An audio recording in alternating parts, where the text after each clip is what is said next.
কিন্তু দুর্ভাগ্যবশত ততক্ষণে ঝড় তার ভয়ঙ্কর রূপ ধারণ করে ফেলেছিল এবং পরিস্থিতি ক্রমাগত আরো খারাপ হতে থাকছিল। কমান্ডার যেই হ্যাবের এয়ার লক খুললেন ঠিক সেই মুহূর্তেই তীব্র ঝড়ো হাওয়ার একটি শক্তিশালী ঝাপটা ভিতরে ঢুকে পড়ে এবং তাদের পা টলে যায়। কিন্তু কমান্ডার কোনোভাবে নিজেকে সামলে নেন এবং নিজের টিমকে সঙ্গে নিয়ে এমএভি এর দিকে এগোতে থাকেন। তারা 5 জন মহাকাশচারী তখনও অর্ধেক পথে পৌঁছেছিল যে ঠিক তখনই মার্ক বটনি নামের একজন অ্যাস্ট্রোনটের সাথে তাদের হ্যাবের ভাঙা অ্যান্টেনা এসে জোরে ধাক্কা খায়, যার ফলে মার্ক ঘুড়ির মতো বাতাসে উড়তে উড়তে সেই ভয়ঙ্কর ঝড়ের মধ্যে কোথাও হারিয়ে যায়। এর মধ্যেই মার্টিনেজ নিজের কম্পিউটারে মার্কের স্পেস স্যুট থেকে অক্সিজেন লিক হওয়ার সিগন্যাল পায়, যা দেখে মার্কের সাথীদের মধ্যে হইচই পড়ে যায়। যদি মার্কের স্পেস স্যুটের সব অক্সিজেন বাইরে বেরিয়ে যায় তাহলে সে কয়েক সেকেন্ডের মধ্যেই মারা যাবে। এটা জানার পর কমান্ডার এবং তার টিম নিজেদের পুরো শক্তি দিয়ে মার্ককে খুঁজতে শুরু করে, কিন্তু সেই ভয়ঙ্কর ঝড়ের মধ্যে একে অপরকে দেখাও প্রায় অসম্ভব ছিল। তারা শুধু সিগন্যালের সাহায্যেই একে অপরের সাথে যুক্ত ছিল এবং মার্কের সাথে তো তাদের যোগাযোগ পুরোপুরি বিচ্ছিন্ন হয়ে গিয়েছিল। অবশেষে তারা মার্ককে খুঁজে পেতে ব্যর্থ হয়। অন্যদিকে এমএভি ক্রমাগত কাত হয়ে যাচ্ছিল। কিছু মুহূর্তের জন্য কমান্ডার হতবাক হয়ে যান, কিন্তু তিনি জানতেন যে একজনের জন্য বাকিদের জীবন ঝুঁকির মধ্যে ফেলা যায় না। তাই বেই ধরে নিল যে অক্সিজেন ছাড়া মার্ক এতক্ষণে এই পৃথিবী ছেড়ে চলে গেছে।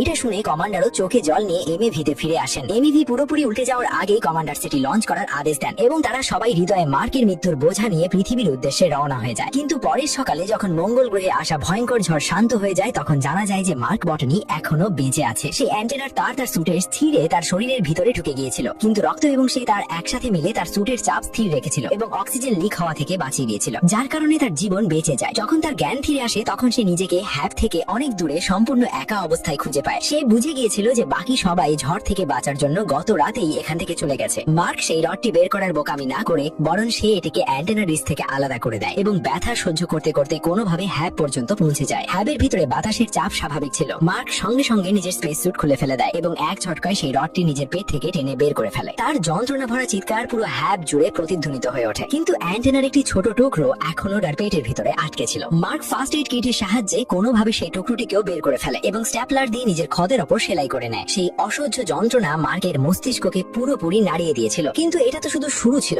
মার্কের জন্য বিপদের আসল অধ্যায় এখন শুরু হতে চলেছিল, কারণ সে মঙ্গল গ্রহের বিরান মরুভূমিতেই সম্পূর্ণ একা আটকে পড়েছিল। যেই ডিশের সাথে মার্ক ধাক্কা খেয়েছিল সেটা ছিল একটি কমিউনিকেশন স্যাটেলাইট ডিশ, যা এখন পুরোপুরি ধ্বংস হয়ে গিয়েছিল। এই কারণে মার্ক না নিজের সাথীদের সাথে যোগাযোগ করতে পারছিল আর না নাসার সাথে। আর যদি ভাগ্যক্রমে তার যোগাযোগ নাসার সাথে হয়েও যেত তাহলে মঙ্গল গ্রহ পর্যন্ত কোনো সাহায্য পৌঁছাতে নাসার কমপক্ষে 4 বছর সময় লাগতো। আর এই মুহূর্তে মার্ক যে হ্যাবে নিজেকে নিরাপদ মনে করছিল সেটি শুধু 30 দিন পর্যন্ত টিকে থাকার জন্য তৈরি করা হয়েছিল। যদি তার আগে অক্সিজেন মেশিন খারাপ হয়ে যায় তাহলে মার্ক দম বন্ধ হয়ে মারা যাবে। যদি ওয়াটার রিক্লেমার অর্থাৎ পানি পরিষ্কার করার মেশিন খারাপ হয়ে যায় তাহলে সে তৃষ্ণায় মারা যাবে। কিন্তু যদি কোনো অলৌকিক কারণে হ্যাব আরো বেশি দিন টিকে যায় এবং কোনো দুর্ঘটনাও না ঘটে তবুও মার্কের কাছে এত খাবার নেই যে সে 4 বছর পর্যন্ত বেঁচে থাকতে পারবে। এখন সব দিক থেকেই মার্কের মৃত্যু নিশ্চিত মনে হচ্ছিল। এটা ভেবে সে হতাশ হয়ে পড়ে। সে এইসব কথা নিজের কম্পিউটার জার্নালে রেকর্ড করে এবং অবশেষে মৃত্যুর অপেক্ষায় এক জায়গায় বসে যায়। পরবর্তী 2 দিন সেখানে ঝড়ের তাণ্ডব চলতেই থাকে। এই সময় মার্ক প্রতি মুহূর্তে মৃত্যু ভয়ে ভুগতে থাকে। সে এখন বুঝে গিয়েছিল যে এখানে তার মৃত্যু নিশ্চিত, কারণ তার কাছে পর্যাপ্ত পরিমাণ খাবার এবং পানি নেই এবং নাসার সাথে যোগাযোগ করারও কোনো উপায় নেই। তখন সে ঠিক করে যে কোনো চেষ্টা না করে এভাবে মঙ্গল গ্রহে মারা যাবে না। তাই সে এমন কিছু ভাবলো যা আগে কেউ করেনি। মার্ক একটি সার্ভাইভাল প্ল্যান তৈরি করে, যেখানে সে ভাবে যে সে নাসার এরিস 4 মিশনের জন্য অপেক্ষা করবে এবং যখন সেটি মঙ্গলে আসবে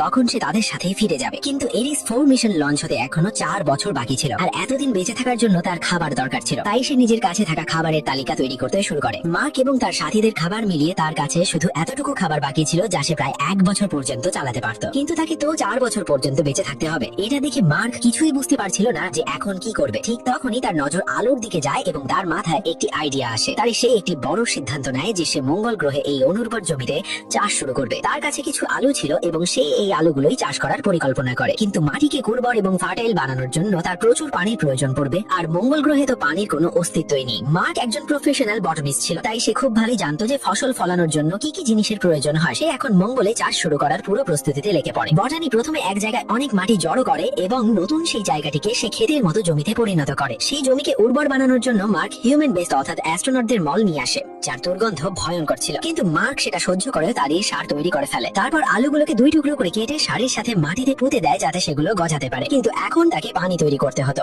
ভালো ব্যাপার ছিল যে মার্ক জানতো কিভাবে পানি তৈরি করা যায়। হাইড্রোজেন এবং অক্সিজেনকে একসাথে জ্বালালে পানি তৈরি হয়, আর এই কাজ করার জন্য বটানির কাছে প্রয়োজনীয় সব সরঞ্জাম ছিল। যখন সে প্রথমবার হাইড্রোজেনের সাথে অক্সিজেন মেশায় তখন একটি ভয়ঙ্কর বিস্ফোরণ ঘটে যায়, কারণ সে ঘরের ভিতরে থাকা অক্সিজেনের পরিমাণ হিসাব করেনি, যা নিঃশ্বাসের মাধ্যমে ক্রমাগত বের হচ্ছিল। কিন্তু পরের বার সে হাইড্রোজেন এবং অক্সিজেনকে সঠিক অনুপাতে মিশিয়ে জ্বালাতে সফল হয় এবং সেখানে পানি তৈরি হওয়া শুরু হয়ে যায়। আসলে এই প্রক্রিয়ায় বাষ্পীভবন ঘটে, যার ফলে সেখানে পানির ছোট ছোট ফোঁটা তৈরি হতে থাকে এবং তার মাটির যতটুকু পানির প্রয়োজন ছিল সেখানে ততটুকু পানি তৈরি হয়ে যায়। আর কিছুদিন পর সেখানে প্রথম গাছের অঙ্কুর বের হয়, যেটা দেখে মার্ক খুবই খুশি হয়। অন্যদিকে পৃথিবীতে নাসা মিডিয়াকে জানিয়ে দেয় যে মার্ক বটনি আর এই পৃথিবীতে নেই। পুরো পৃথিবীতে এই খবর আগুনের মতো ছড়িয়ে পড়ে এবং তার শেষকৃত্য করে ফেলা হয়। এরপর পরের দিন ভিনসেন্ট কাপুরকে দেখানো হয় যে তিনি নাসার অফিসে পৌঁছে নাসার ডিরেক্টরকে স্যাটেলাইটকে মিশন এরিস 3 এর সাইটের দিকে ঘোরাতে বলেন, কিন্তু ডিরেক্টর টেডি স্যান্ডার্স তার কথা শোনেন না। তাকে এটা করতে নিষেধ করে দেন, কারণ যদি তারা এমন করতেন তাহলে মার্ক ওয়াটনির লাশ পুরো পৃথিবীর সামনে দেখা যেতে পারত,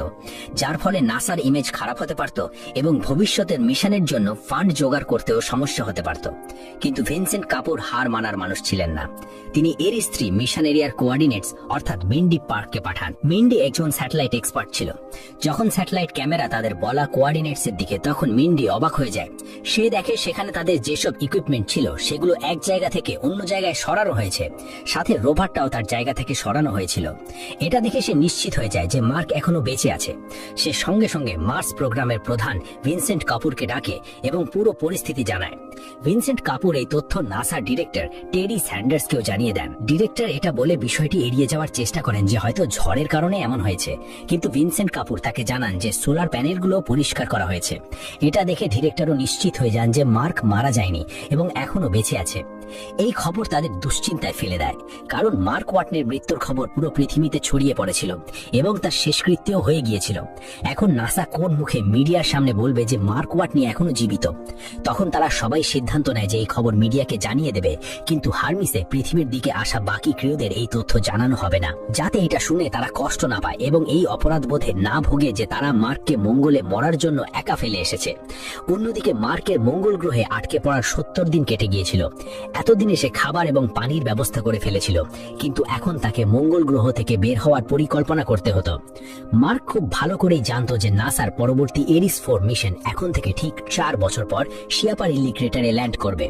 কিন্তু সমস্যা ছিল যে সেটি তার বর্তমান অবস্থান থেকে প্রায় 3200 কিলোমিটার দূরে ছিল। মঙ্গল থেকে জীবিত বের হওয়ার জন্য এখন তার কাছে এটাই একমাত্র উপায় ছিল যে কোনোভাবে 4 বছর পর তাকে সেই জায়গায় পৌঁছাতে হবে। মার্ক হিসেব করে দেখলো যে সেখানে পৌঁছাতে তার প্রায় 50 দিন সময় লাগবে। সে সঙ্গে সঙ্গে নিজের প্রস্তুতি শুরু করে দেয়। তার কাছে একটি রোভার ছিল যা চলার অবস্থায় ছিল না, কিন্তু মার্ক নিজের বৈজ্ঞানিক বুদ্ধি কাজে লাগায়। সে নষ্ট রোভারের প্রয়োজনীয় পার্টস খুলে অন্য চলমান রোভারে লাগিয়ে দেয়। এই পরিবর্তনের পর এখন তার রোভার এত দীর্ঘ পথ পাড়ি দেওয়ার উপযুক্ত হয়ে গিয়েছিল। কিন্তু এখন তার সামনে আরেকটি নতুন সমস্যা ছিল। রাতে মঙ্গল গ্রহে হাড় কাঁপানো ঠান্ডা পড়ত। এর সমাধান বের করার জন্য মার্ক সেই নিউক্লিয়ার ব্যাটারিটিকে মাটি ঘুরে বের করে আনে, যেটিকে মঙ্গলে পৌঁছানোর পরই তার টিম মাটির নিচে পুঁতে দিয়েছিল। কারণ ভুল করেও যদি ব্যাটারিটির কোনো ক্ষতি হয়ে যেত, তাহলে সেখান থেকে যে রেডিয়েশন বেরোতো তার সংস্পর্শে আসা প্রতিটি মানুষ সরাসরি মারা যেত।